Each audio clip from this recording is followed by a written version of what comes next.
आज हम लोग झारखंड के पावन धरती बोकारो जिला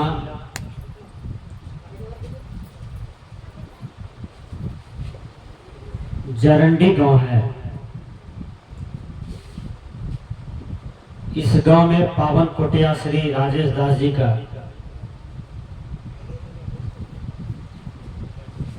लगभग 6 महीने या साल भर से राजेश दास जी से हमें परिचय हुआ मोबाइल के माध्यम से।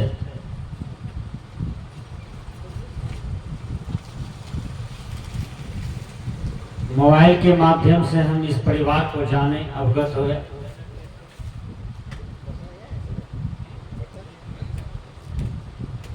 विचार अच्छा लगा, भाव अच्छा लगा, सेवा सत्कार अच्छा लगा।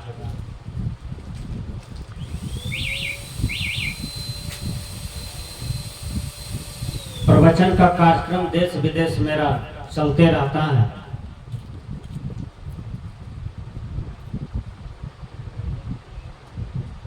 मेरा 1.5 महीना का कार्यक्रम अक्टूबर और नवंबर में बना हुआ है, जो पूरा देश में है। राजस्थान में है, मध्य प्रदेश में है, हरियाणा में है, दिल्ली में है, उत्तर प्रदेश में है, उत्तराखंड में है। और हमने सोचा था कि इस सब का कार्यक्रम करते हुए पुनः लास्ट दिसंबर में परम प्रिय हृदय स्वरूप राजेश दास जी को दर्शन दूंगा, लेकिन नहीं। इनका भाव, इनका भक्ति समुद्र के तरह, जैसे चुंबक लोहा को खींच लेता है, उसी प्रकार इनका आवाज हमको खींच लिया। मैं कहीं और कार्यक्रम दे दिया था 10 सितंबर को, लेकिन उनको कैंसिल करके पुनः राजेश दास जी के सेवा में आ गए हैं। तो यह कार्यक्रम जो आज हम लोग कर रहे हैं, इनके नाती और नतनी के उपलक्ष्य में हो रहा है। एक अमित कुमार जी का बच्चा है, एक गुड्डू कुमार जी का बच्चा है, और राजेश दास जी का नाती और नतनी है। दोनों यह दुनिया को देख रहा है, दोनों इस दुनिया में मेहमान बन के आए हैं। दोनों का वेलकम है, स्वागत है, और दोनों बच्चा को कोटि कोटि आशीर्वाद है। आइए मैं अपना विषय की तरफ चलता हूं।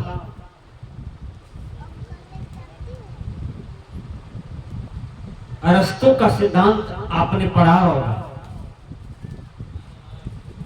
अरस्तु क्या कहते हैं? मनुष्य एक सामाजिक प्राणी है। मनुष्य समाज में जन्म लेता है, समाज में ही उत्थान और पतन की प्रेरणा लेता है। समाज का निर्माण एक बच्चा से होता है। वह बच्चा आपके बीच में भी है, सबके बीच में भी है। वह बच्चा है मानव का।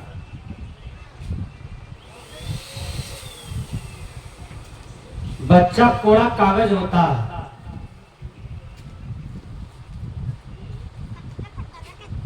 कॉपी सफेद होता है, उस कॉपी में जो लिखिए वही लिखा जाता है।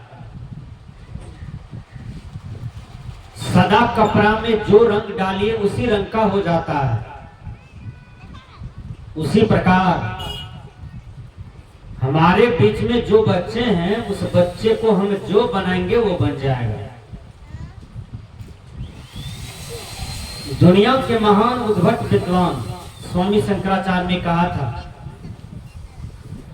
मनुष्य वैसा नहीं बनता जैसा कि उसको कोई भगवान बनाना चाहता है।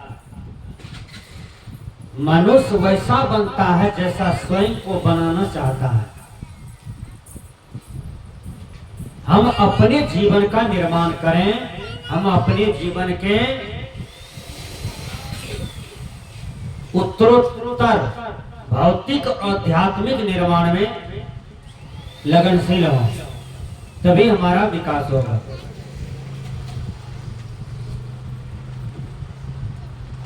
हम किसी की आशा में न बैठे। सदगुरु कबीर एक जगह कहते हैं, देवी देव आलसी पुकारा। आलसी आदमी ही देवी और देवता के भरोसा में बैठे रहते हैं। अपना पुरुषार्थ की आशा करो, ये गुरुवर कबीर का विज्ञान बतलाता है। अपना श्रम की आशा करो, अपना बाहुबल की आशा करो। हमने साहित्य में पढ़ा था,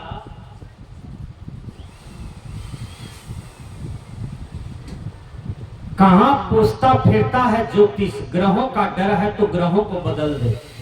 अपनी धरती अपनी आसमान पैदा कर, अपनी खून से नई मधुमास पैदा कर। मांगने से नहीं मिलती भिक्षुओं, अपने हर श्वास में विश्वास पैदा कर।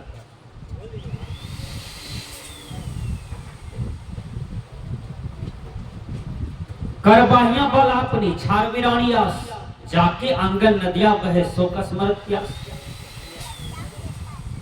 हमारे आंगन में नदी बह रहे हैं और हम प्यासे मरते हैं, हम प्यासे खड़े हैं। ये किसकी अज्ञानता है? हमारी अज्ञानता है। अभी राजेश दास जी के यहाँ पानी बह रहा है, वो कौन सी पानी है? वो पानी है ज्ञान का। और जो प्यासे हैं वो सामने में पी रहे हैं, वो अपनी किस्मत को बना रहे हैं, अपने भाग को बना रहे हैं। जो जगे हुए हैं वो पा रहे हैं, जो सोवे हैं वो अनादिकाल से सुतले हैं। कितनों घंटा चोट मारिए वो जगने वाले नहीं है, जग नहीं रहे हैं। पता नहीं कौन सी जन्म का पाप संस्कार है कि उसे सुनाई नहीं पड़ता है, उसे कोई फर्क नहीं पड़ता है। जब किसी भी आदमी को बुखार होता है ना, तो उनसे पूछिए कि वो आपका मन कैसा लगता है, तो वो कहेगा बहुत गड़बड़ लगता है, अच्छा नहीं लगता। और उसी बुखार वाले आदमी को रसगुल्ला दीजिए खाने के लिए और पूछिए रसगुल्ला का स्वाद कैसा लगता है, तो वो कहता है तीता लगता है। अरे भले आदमी, रसगुल्ला कहीं तीता लगता है? रसगुल्ला में नीम दिया गया है क्या? उसमें भांट का पत्ता दिया गया है? उस आदमी को इसलिए रसगुल्ला तीता लगता है क्योंकि उसके मन में तीत है, उसके अंदर में तीत है, इसलिए उसको रसगुल्ला जैसा मीठा तत्व भी तीता लगता है। संत का दर्शन, संत का वचन, सत्संग, साधु सेवा उस आदमी को तीता लगता है जिसका किस्मत जरा हुआ है, जो अज्ञान में है, जिसका भाग अच्छा नहीं है। भाग किस्मत पुरुषार्थ से बनता है। इंग्लिश के विद्वान कहते हैं man is the captain of his fate master of his luck and borders of destiny.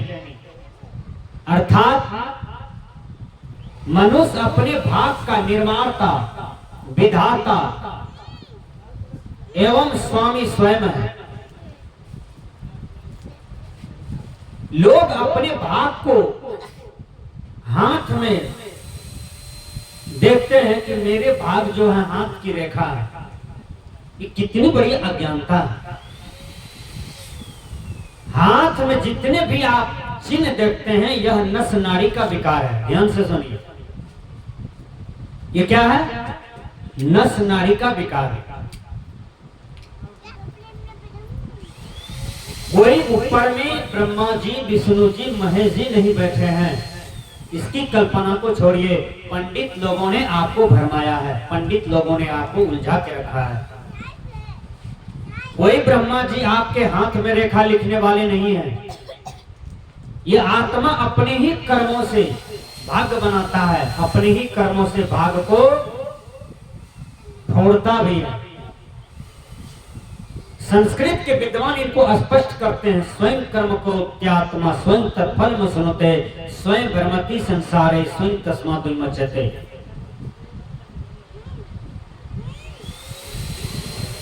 पंडित जी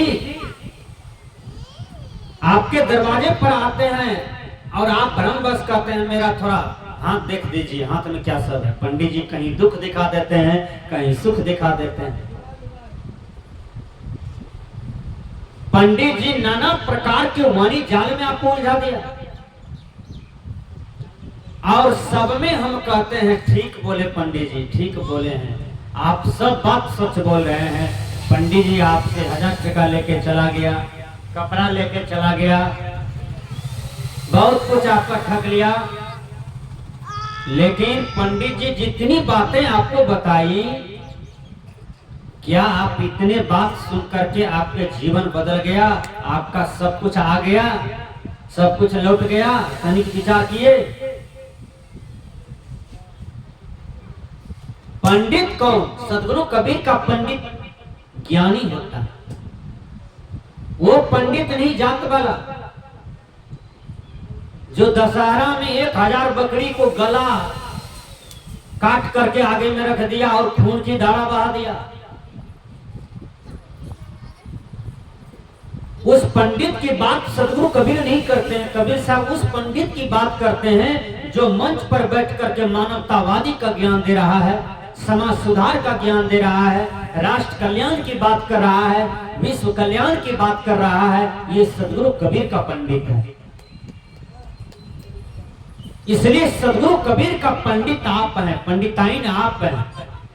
आपसे एक चींटी नहीं मारा जाएगा, लेकिन वो कसाई बड़े बड़े जीव का हत्या करते हैं, हत्या करवाते भी हैं और गलत ज्ञान का प्रचार भी कर रहे हैं। सदगुरु कबीर कहते हैं पंडित बात बदेसो झूठा, राम के कहे जगत गति पावे, खान कहे मुख मीठा। अरे पंडित जी, यदि राम राम कहने से मुक्ति मिलती तो भात भात कहने से पेट भर जाता, रोटी रोटी कहने से पेट भर जाता, सब्जी सब्जी कहने से पेट भर जाता, दूध दूध कहने से मुंह में दूध गिर जाता। लेकिन ये ज्ञान गलत है पंडित जी, राम राम कहने से मुक्ति नहीं मिलती है। मुक्ति तो है विषय बंधन का त्याग, मुक्ति तो है विमुक्ति, मुक्ति तो है संसार से अलग होकर के क्रिया कर्म करना, अपने में उलट करके स्वरूप में मस्त हो जाना, ये मुक्ति है। काम क्रोध लोभ को हटा देना, शब्द स्पर्श रूप रस गंध को जीत लेना, इसी को भी मुक्ति कहते हैं पंडित जी।